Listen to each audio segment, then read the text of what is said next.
ॐ श्री परमात्मने नमः। ॐ नमो भगवते वासुदेवाय नमः।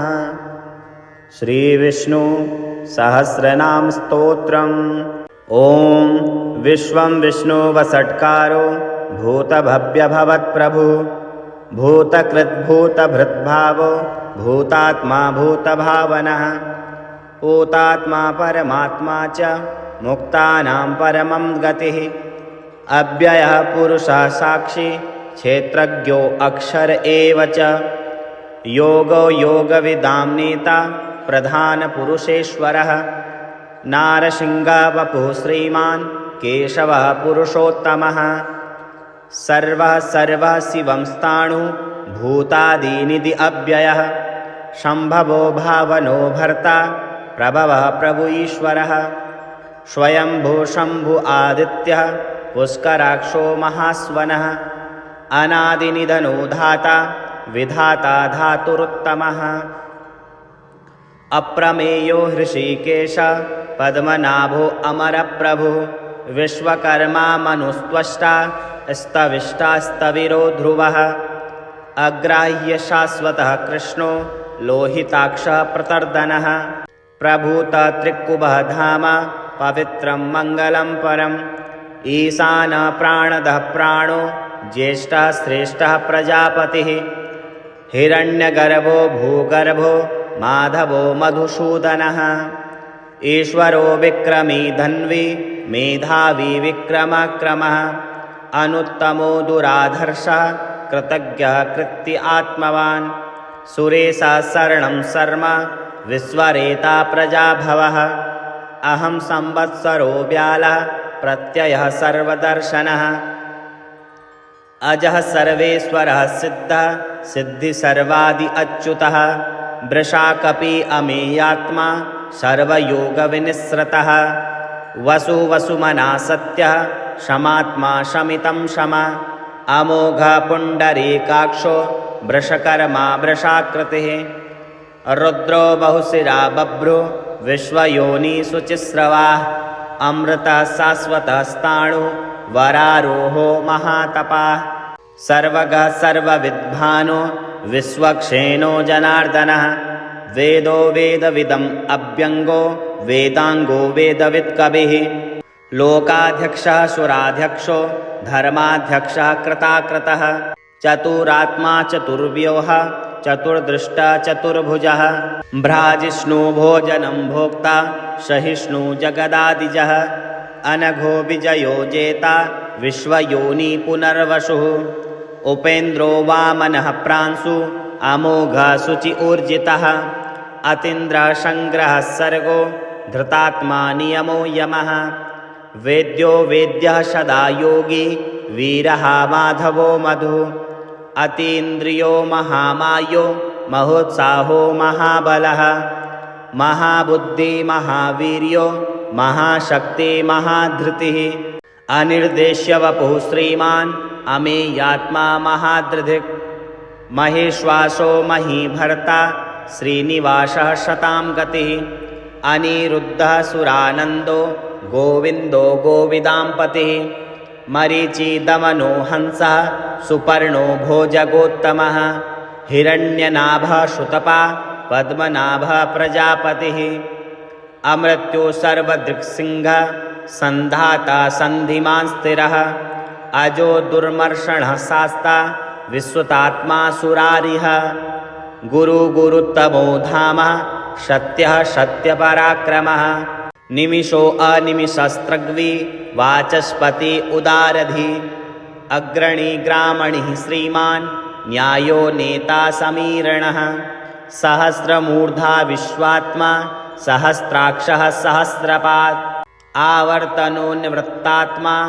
संवृतः सम्प्रमर्दनः अहं संवर्तको वहिनी अनिलो धरणीधरः सुप्रसादः प्रसन्नात्मा विश्वधिक् विश्वभुक् विभु सत्कर्ता सत्कृतः साधु जह्नु नारायणो नरः असंख्येयो अप्रमेयात्मा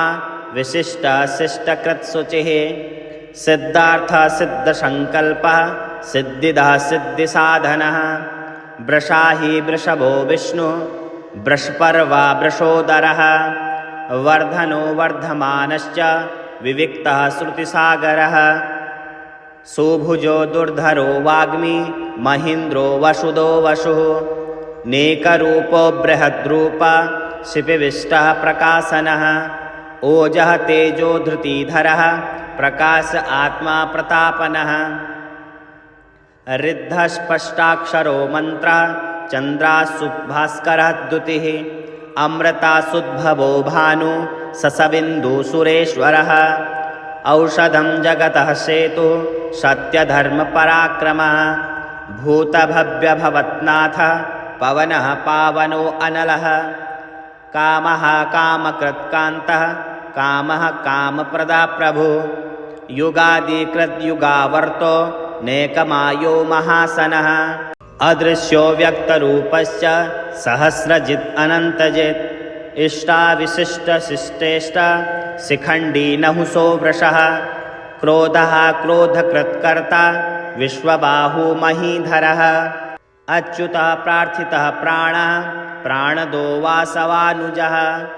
अपामः निद्रधिष्ठानम् अप्रमत्तः प्रतिष्ठितः स्कन्दः स्कन्दधरो ध्रुवो वरदो वायुवाहनः वासुदेवो बृहद्भानु आदिदेवः पुरन्दरः अशोकः तारिणः तारा सूरः सौरी जनेश्वरः अनुकूलशतावर्ता पद्मी पद्मनिभेक्षणः पद्मनाभो अरविन्दाक्षः पद्मगर्भः शरीरभृत् महर्धिरुद्धवृद्धात्मा महाक्षो गरुडध्वजः अतुलः सरभो भीमा समज्ञो हविर्हरिः सर्वलक्षणलक्षण्यो लक्ष्मीवान् समितिं जयः विक्षरो रोहितो मार्गो हेतुः दामोदरः सः महीधरो महाभागो वेगवान् अमितासनः उद्भवः शोभणो देवः श्रीगर्भः परमेश्वरः करणं कारणं कर्ता विकर्ता गहनो गुहा व्यवसायो व्यवस्थानः संस्थानः स्थानदो ध्रुवः पररिद्धि परमस्पष्टः तुष्टः पुष्टः शुभेक्षणः रामो विरामो विरजो मार्गो ज्ञेयो नयो अनयः वीरः शक्तिमतां श्रेष्ठः धर्मो धर्मविदुत्तमः वैकुण्ठः पुरुषः प्राणः प्राणदा पृथवा पृथुः हिरण्यगर्भः शत्रुघ्नो व्याप्तो वायुरथोक्षजः ऋतुः सुदर्शनः कालः परमेष्टि परिग्रहः उग्रः संवत्सरो दक्षो विश्रामो विश्वदक्षिणः विस्तारस्तावरस्ताणुः प्रमाणं बीजमव्ययम् अर्थो अनर्थो महाकोशो महाभोगो महाधनः अनिर्विण्णः स्तविष्टो अभूधर्मयुपो महामख नक्षत्रनेमी नक्षत्री क्षमः क्षामा समीहनः यज्ञः इज्यो महेज्यश्च क्रतुः सत्रं शतां गतिः सर्वदर्शे विमुक्तात्मा सर्वज्ञो ज्ञानमुत्तमः सुब्रतः सुमुखः सूक्ष्मः सुघोषः सुखदः सुहृत् मनोहरो जितः क्रोधो वीरबाहुविदारणः स्थापनः स्तवशो व्यापी नैकात्मानैककर्मकृत् वत्सरो वत्सलो वत्से रत्नगर्भो धनेश्वरः धर्मगुप्धर्मकृद्धर्मे सत्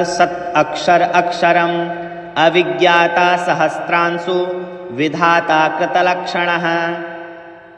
गर्भस्तिनेमि सत्त्वस्ता सिंहो भूतमहेश्वरः आदिदेवो महादेवो देवेशो देवभृद्गुरुः उत्तरो गोपतिं गोप्ता ज्ञानगम्यपुरातनः शरीरभूतभृद्भोक्ता कपीन्द्रो भूरि दक्षिणः सोमपो अमृतः सोमः पुरुजितः पुरुषोत्तमः विनयो जय सत्यसङ्घो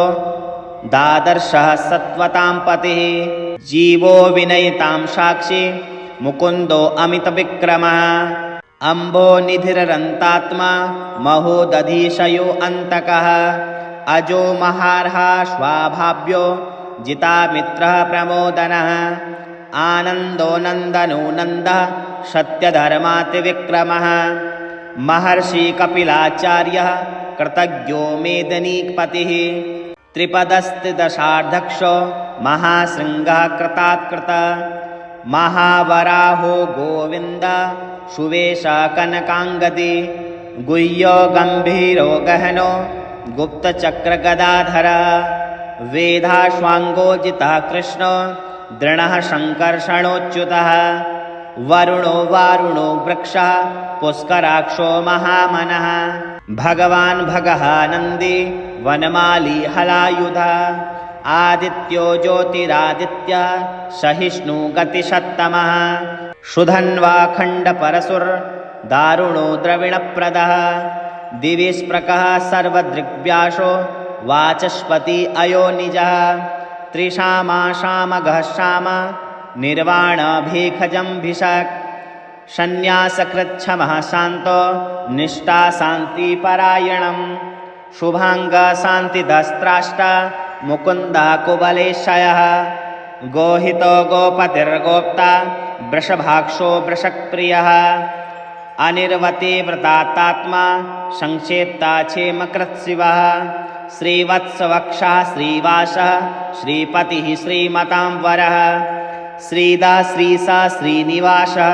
श्रीनिधि श्रीविभावनः श्रीधरः श्रीकरः श्रेयः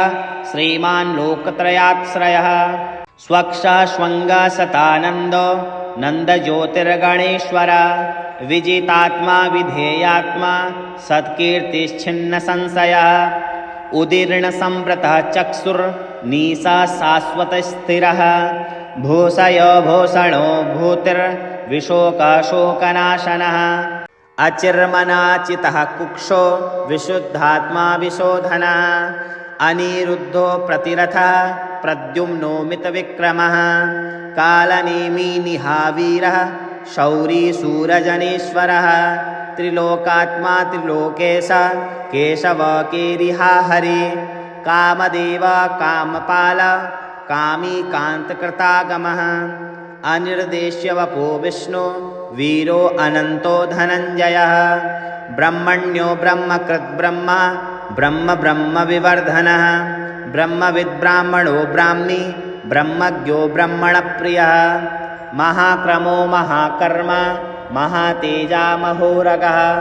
महाकर्तुर्महायज्वा महायज्ञो महाहविः स्तभ्यस्तभ्यप्रियः स्तोत्रं स्तुतिः स्तोतारणप्रियः पूर्णपूरयितां पुण्य पुण्यकीर्तिरनामयः मनोजवस्तीर्थकरो वासुर्रेता वसुप्रदः वसुर्प्रदो वसुदेवा वसुर्वसुमना हविः सद्गति सत्कृति सत्ता सद्भूतिः सत्परायणः शूरसेनो यदुश्रेष्ठ सन्निवास सुयामुनः भूतवासो वासुदेवः सर्वासुनिलयो अनलः दर्पः दर्पदो दृप्ता दुर्धरो अथा पराजितः विश्वमूर्तिर्महामूर्ति दीप्तमूर्ति अमूर्तिमान् अनेकमूर्तिरव्यक्तः सदमूर्ति सदाननः एकोनैकः सवः कं किं यत्तन्मनुमुत्तमं लोकबन्धु लोकनाथो माधवो भक्तवत्सलः सुवर्णो वर्णो हेमाङ्गो वराङ्गचन्दनागतिः वीरः विषमः शून्यो धृताशीरचलच्चलः अमानीमानदो मान्यो लोकस्वामीति लोकधृक् सुमेधा मेधजो धन्यः सत्यमेधाधराधरः तेजो वृषो धृतिधरः सर्वशस्त्रभृताम्बरः प्रग्रहो निग्रहो व्यङ्गो नेकशृङ्गो गदाग्रजः चतुर्मूर्ति चतुर्बाहुर्चतुर्व्यूह चतुर्गतिः चतुरात्मा चतुर्भाव चतुर्वेदविदेकपात् समावर्तो अनिवृत्तात्मा दुर्जयो दुरतिक्रमः दुर्लभो दुर्गमो दुर्गो दुरावासो दुरारिः शुभाङ्गो लोकसारङ्गः सुतस्तुत्यवर्धनः इन्द्रकर्मा महाकर्मा कृतकर्मा कृतागमः उद्भवः सुन्दरः सुन्दो रत्ननाभसुलोचनः अर्को वाजसनः शृङ्गी जयन्तः सर्वविजये सुवर्णबिन्दुरक्षोभ्यः सर्ववाङ्गीकरेश्वरः महाहदो महागर्तो महाभूतो महानिदा कुमुदः कुन्दरः कुन्द पर्जन्यः पावनो अनिलः अमृतांशो अमृतवपुः सर्वज्ञः सर्वतोमुखः सुलभः सुब्रतः सिद्धः शत्रुजिच्छत्रुतापनः न्यग्रोधो औदुम्बरो अश्वश्चाणूराद्रिनिषूदनः सहस्रार्ची सप्तजिह्वा सप्तेधा सप्तवाहनः अमूर्तिर्नघो अचिन्त्यो भयकृद्भयनाशनः अणुबृहत्कुशस्थूलो गुणभृन्निर्गुणो महान् अधृतः स्वधृतः स्वस्य प्राग्वशो वंशवर्धनः भारभृत्कथितो योगी योगी स सर्वकामदः आश्रमः श्रमणः श्रामः सुपर्णो वायुवाहनः धनुर्धरो धनुर्वेदो दण्डो दमयितां दमः अपराजितः सर्वसंहो नियन्ता नियमो यमः सत्त्ववान् सात्विकः सत्यः सत्यधर्मपरायणः अभिप्रायप्रियार्यो हर प्रियकृत्प्रीतिवर्धनः विहाय सगतिर्ज्योतिः सुरुचि हृतभुग्विभुः रविविरोचनः सूर्यः सविता रविलोचनः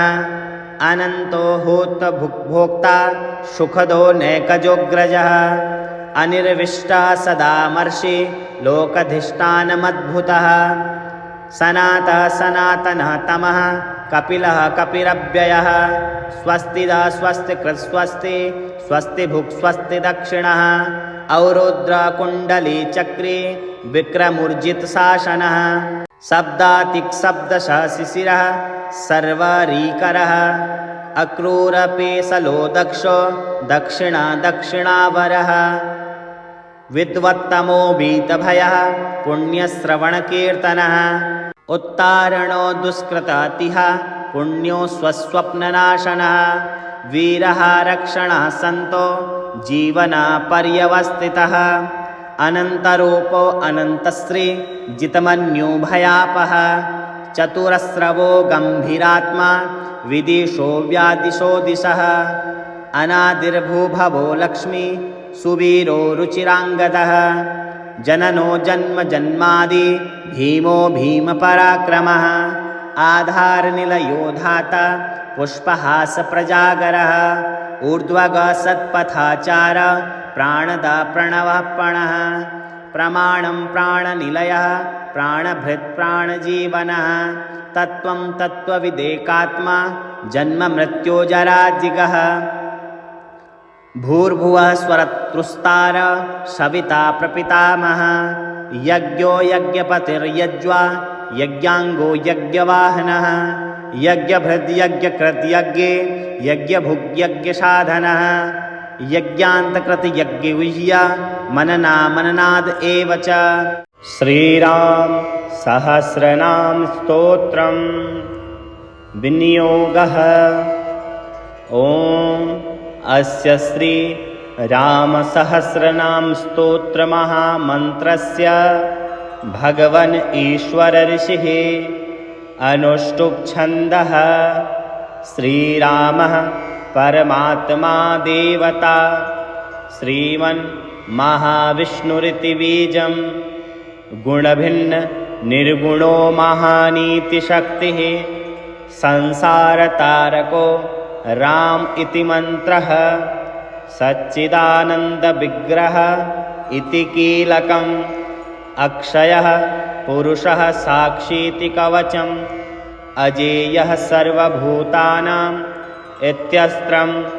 राजीवलोचनः श्रीमन् इति ध्यानं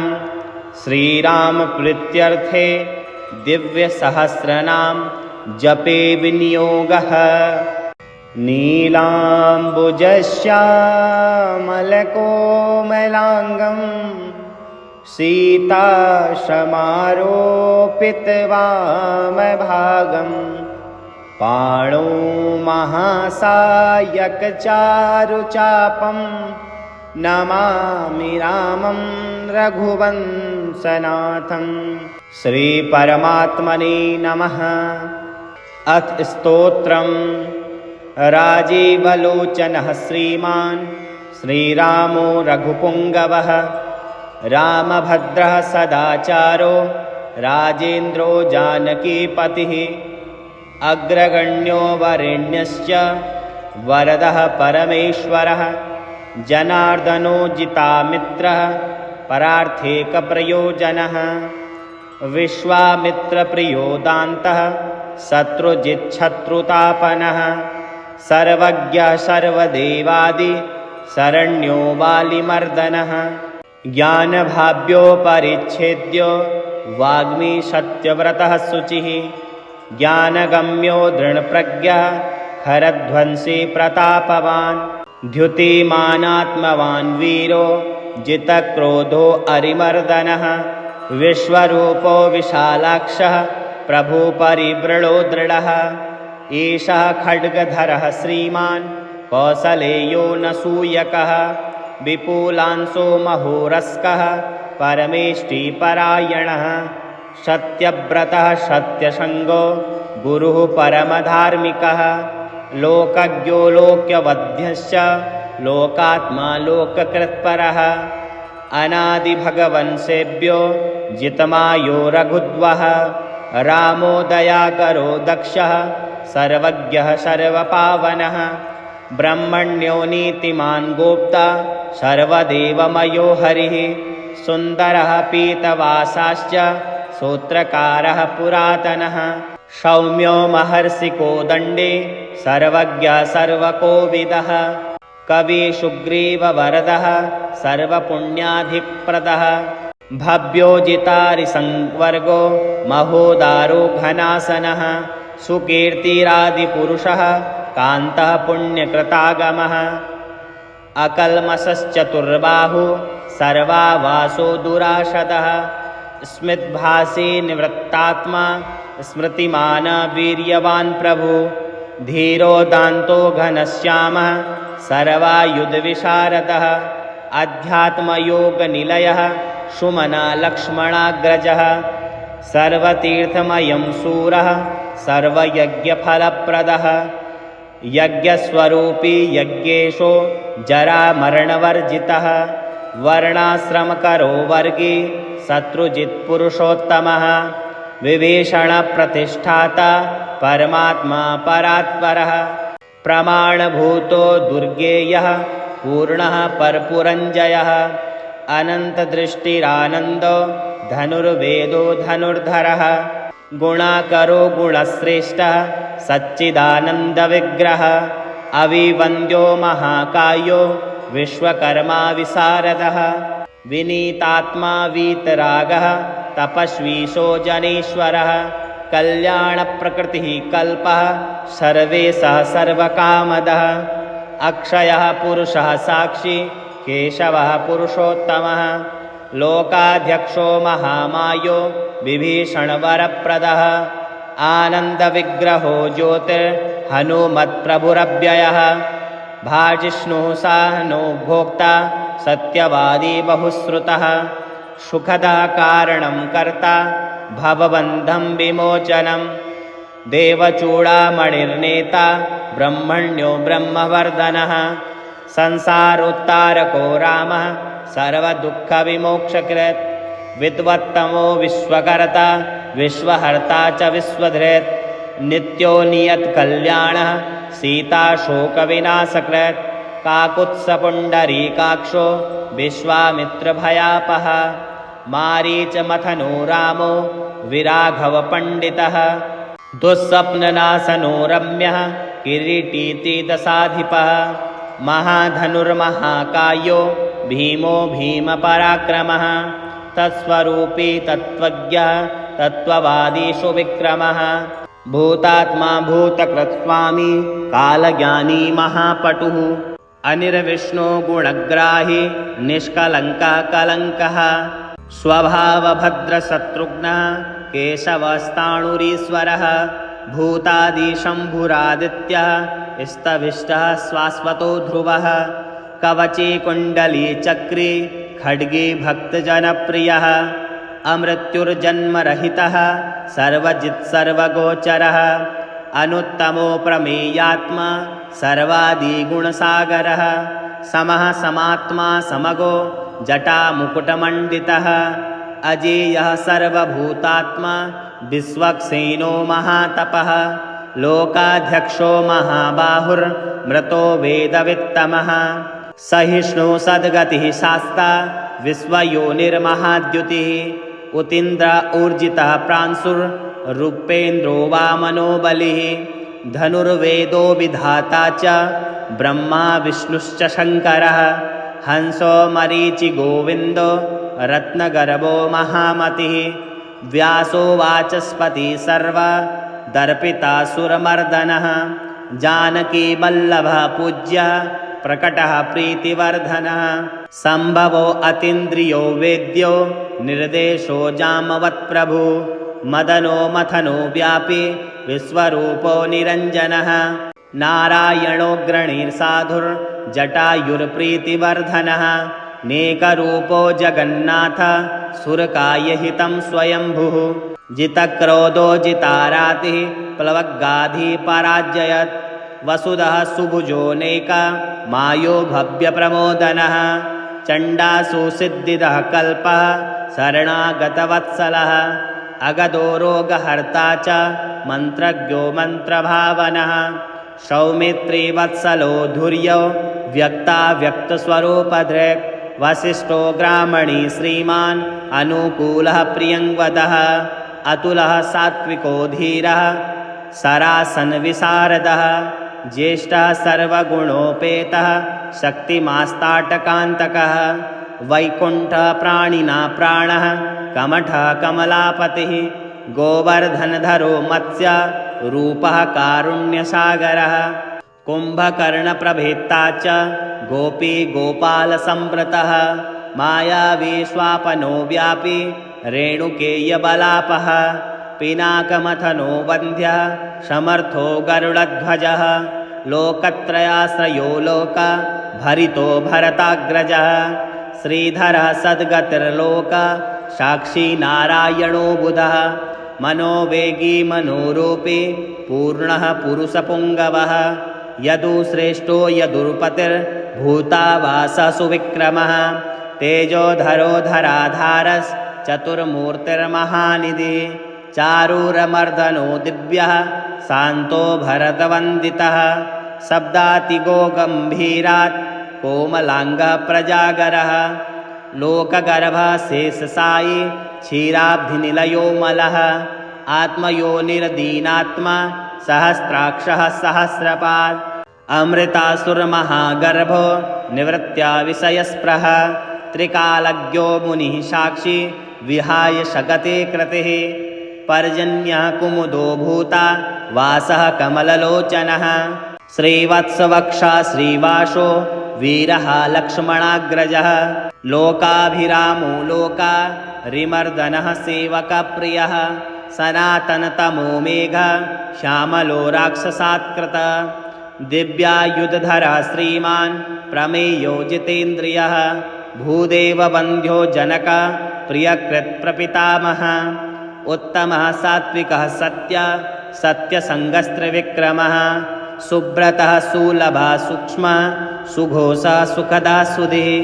दामोदरोच्युतः सारङ्गी वामनो मथुराधिपः देवकी नन्दनः शौरी शूरः कैटवमर्दनः सप्ततालप्रभेत्ता च मित्रवंशप्रवर्धनः कालस्वरूपी कालात्मा कालः कल्याणदः कविः संवत्सरः ऋतुपक्षो ह्ययनं दिवसो युगः स्तभ्यो विविक्तो निर्लेपः सर्वव्यापी निराङ्कुलः अनादिनिधनं सर्वलोकपूज्यो निरामयः रसो रसज्ञः सारज्ञो लोकसारो रसात्मकः सर्वदुःखतिगो विद्या राशि परमगोचरः शेषो विशेषो विगतः कलमसो रघुनायकः वर्णश्रेष्ठो वर्णवाद्यो वर्ण्यो वर्ण्यगुणाज्वलो कर्मसाक्षिमरश्रेष्ठो देवदेवः सुखप्रदः देवाधिदेवो देवर्षि देवासुरनमस्कृतः सर्वदेवमयश्चक्रे सारङ्गपाणिरुत्तमः मनोबुद्धिरहङ्कारः प्रकृतिपुरुषोऽव्ययः अहिल्यापावनः स्वामी पितृभक्तो वरप्रदः न्यायो न्यायी नयी श्रीमान् न्ययो नगधरो ध्रुवः लक्ष्मी विश्वभरा भर्ता देवेन्द्रो बलिमर्दनः बाणारिमर्दनो यज्वा अनुत्तमो मुनिसेवितः देवाग्रणी शिवध्यान तत्परः परमः परः सामगानप्रियो क्रूरः पुण्यकीर्तिसुलोचनः पुण्यः पुण्याधिका पूर्वा पुण्यः पूरयिता रविः जटिलः कलमसाध्वान्त प्रभञ्जनविभावसुः अव्यक्तलक्षणो व्यक्तो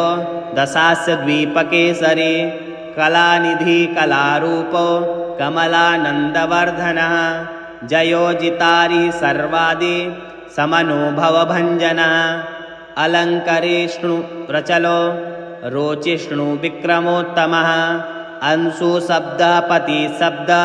गोचरो रञ्जनो रघुः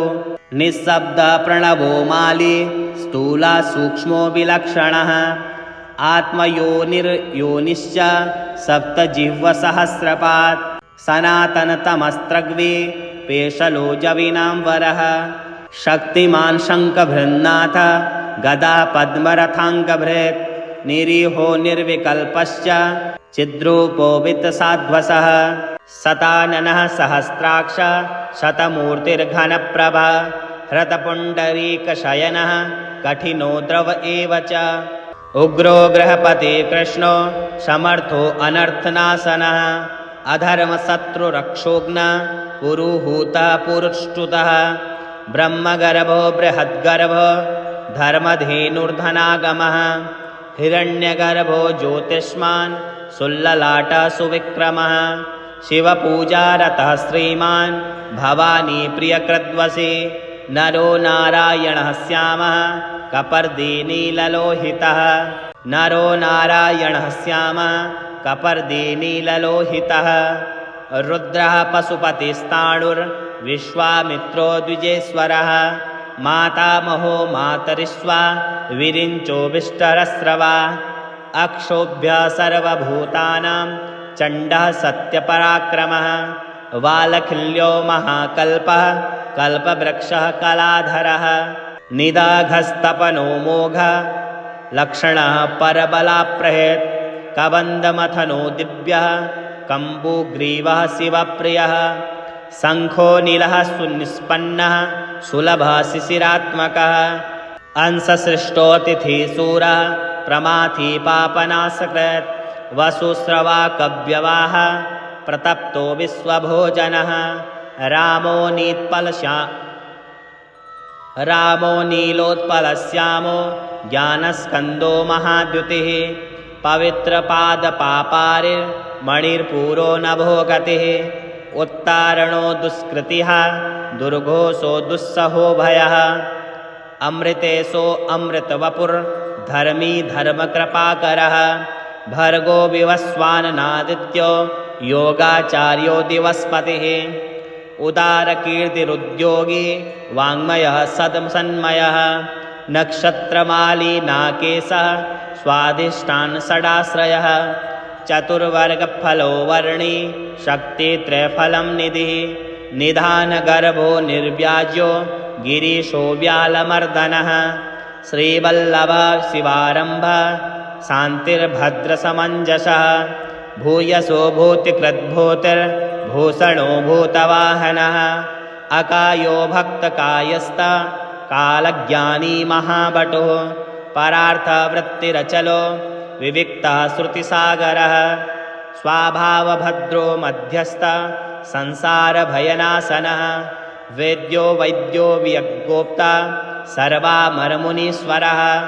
सुरेन्द्रः कर्णं कर्म कर्मकृत्कर्मधोक्षजः ध्येयो धूर्यो धराधीशः सङ्कल्पः सर्वरीपतिः परमार्थगुरुवृद्यः शुचिराश्रितवत्सलः विष्णु जिष्णु विभुक्यज्ञो यज्ञेशो यज्ञपालकः प्रभविष्णुग्रसविष्णु लोकात्मा लोकभावनः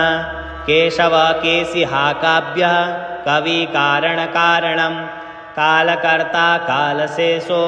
वासुदेवः पुरुष्टुतः आदिकर्ता वराहश्च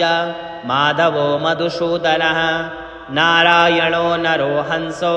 विश्वक्सेनो जनार्दनः विश्वकर्ता महायज्ञो ज्योतिष्मान् पुरुषोत्तमः वैकुण्ठ पुण्डरीकाक्ष कृष्णा सूर्यसुरार्चिता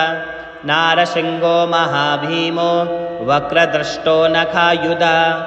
आदिदेवो जगत्कर्ता योगीशो गरुडध्वजः गोविन्दो गोपतिर्गोप्ता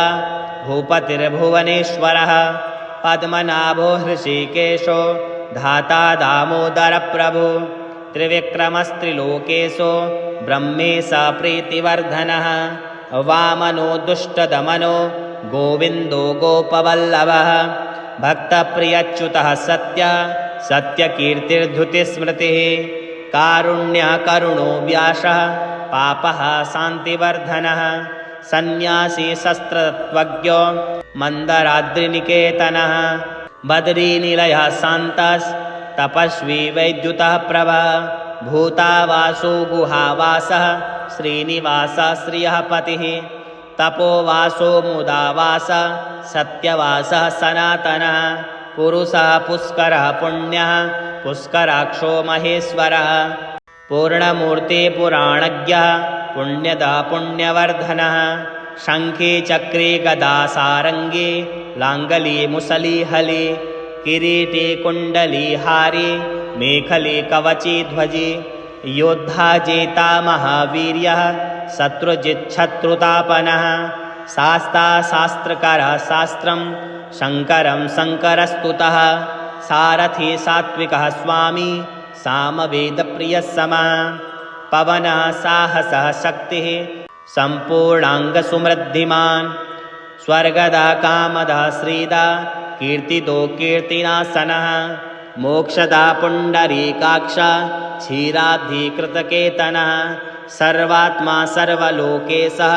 प्रेरकः पापनाशनः सर्वदेवो जगन्नाथ सर्वलोकमहेश्वर सर्गस्त्यन्तकृद्देवः सर्वलोकसुखावहः अक्षयः शाश्वतोऽनन्तो क्षयवृद्धिविवर्जितः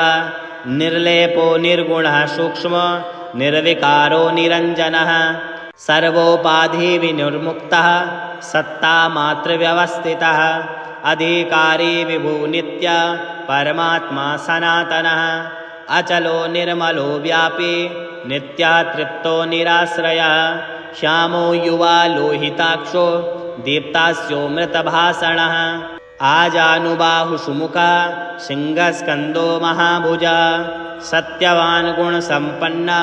स्वयं तेजासुदीप्तिमान् कालात्मा भगवन् कालः कालचक्रप्रवर्तकः नारायणः परं ज्योतिः परमात्मा सनातनः विश्वशृङ्गी विश्वगोप्ता च विश्वभोक्ता च शाश्वतः विश्वेश्वरो विश्वमूर्तिर्विश्वात्मा विश्वभावनः सर्वभूसुहृच्छातः सर्वभूतानुकम्पनः सर्वेश्वरेश्वरः सर्वः श्रीमानाश्रितवत्सलः सर्वगः सर्वभूतेशः सर्वभूताशयस्थितः अभ्यन्तरस्तमसश्चेता नारायणं परः अनादिनिधनस्त्रष्टा प्रजापतिर्पतिर्हरि नारसिंहो हृषीकेश सर्वात्मा सर्वदृग्वशी जगत्स्थुश्चैव प्रभुर्नेता सनातनः कर्ता धाता विधाता च सर्वेषां प्रभुरीश्वरः सहस्रमूर्धा विश्वात्मा विष्णु विश्वदृग्व्ययः पुराणपुरुषस्त्रष्टा सहस्राक्षा सहस्रपात् तत्त्वं नारायणो विष्णुर्वासुदेवः सनातनः परमात्मा परं ब्रह्म सच्चिदानन्दविग्रहः परं ज्योति परं धाम पराकाशः परात्परः अच्युतः पुरुषः कृष्णः शाश्वतः शिव ईश्वरः नित्यः सर्वगतस्ताणुर् उग्रः साक्षी प्रजापतिः हिरण्यगर्भः सविता लोककृद्लोकभृद्विभुः रामः श्रीमान् महाविष्णुर्जिष्णुदेवहितावः तत्त्वात्मा तारकं ब्रह्म शाश्वतः सर्वसिद्धिदः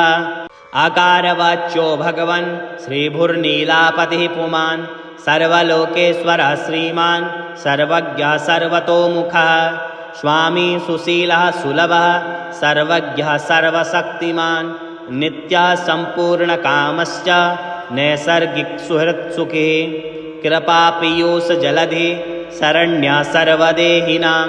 श्रीमन्नारायणः स्वामी जगतां पतिरीश्वरः श्रीसा शरण्यो भूतानां संसृताभीष्टदायकः अनन्तः श्रीपतिर्रामो गुणभिन्नुर्गुणो महान् इति आनन्दरामायणे